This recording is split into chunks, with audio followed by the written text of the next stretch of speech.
à Ménil-les-Ruys, à Montigny-en-Gohelle et à Saint-Laurent-Blangy. Vous nous écoutez également en ligne, bien sûr, sur horizonradio.fr. Je vous prépare la playlist Horizon. Elle arrive juste après l'info. Il est 17h. 17h, on s'informe sur Horizon. La rédaction est en studio, allons-y. Voici l'essentiel de l'actualité dans le monde et en France avec la rédaction d'Horizon. Bonsoir. Bonsoir à tous. L'Ukraine est toujours prête à mener des pourparlers avec la Russie. C'est ce qu'affirme ce samedi Volodymyr Zelensky, le président ukrainien qui s'entretient en ce moment avec Boris Johnson à Kiev. Il appelle également à une réponse ferme mondiale après la frappe de missile qui a tué 52 personnes hier à Kramatorsk, un missile tiré sur une gare abritant des civils qui voulaient fuir le Donbass. L'Est, mais aussi le sud de l'Ukraine, qui constitue désormais l'objectif militaire principal de l'armée russe. Le gouverneur de la région de Louhansk demande à intensifier les évacuations alors que ce matin, la vice-première ministre a annoncé l'ouverture de 10 couloirs humanitaires. Depuis le début de l'invasion russe, plus de 4,4 millions d'Ukrainiens ont dû fuir vers l'Europe, le vieux continent qui n'a pas connu un tel flot de réfugiés depuis la Seconde Guerre mondiale. Dans l'actualité également, jour de vote pour les Français d'outre-mer aux Antilles ou encore en Guyane. Les bureaux de vote pour le premier tour de la présidentielle ont en effet ouvert avec quelques heures d'avance sur la métropole. Décalage horaire oblige. Soumis à un confinement strict suite à la résurgence de l'épidémie de Covid, les Français de Shanghai, eux, ne pourront en revanche pas voter pour ce premier tour.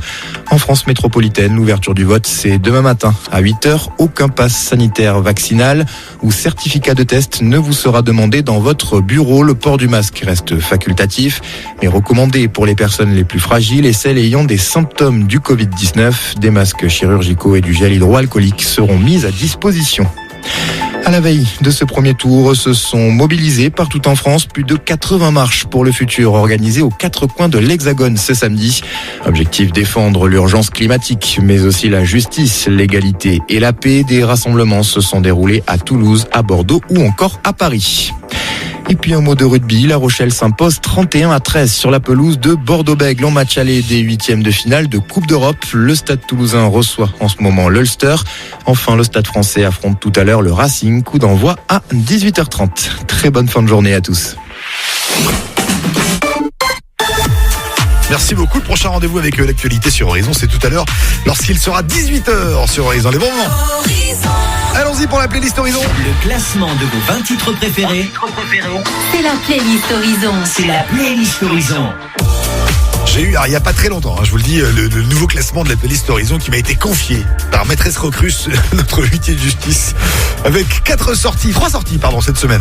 Coldplay, BTS, My Universe, c'est terminé pour le classement de la playlist. Darin, Can't Stay Away, sortie de la playlist. Et Imagine Dragons avec Bones, qui était finalement assez récemment entré, est sorti de la playlist Horizon. Ça veut dire aussi qu'il y a des entrées dans cette playlist Horizon.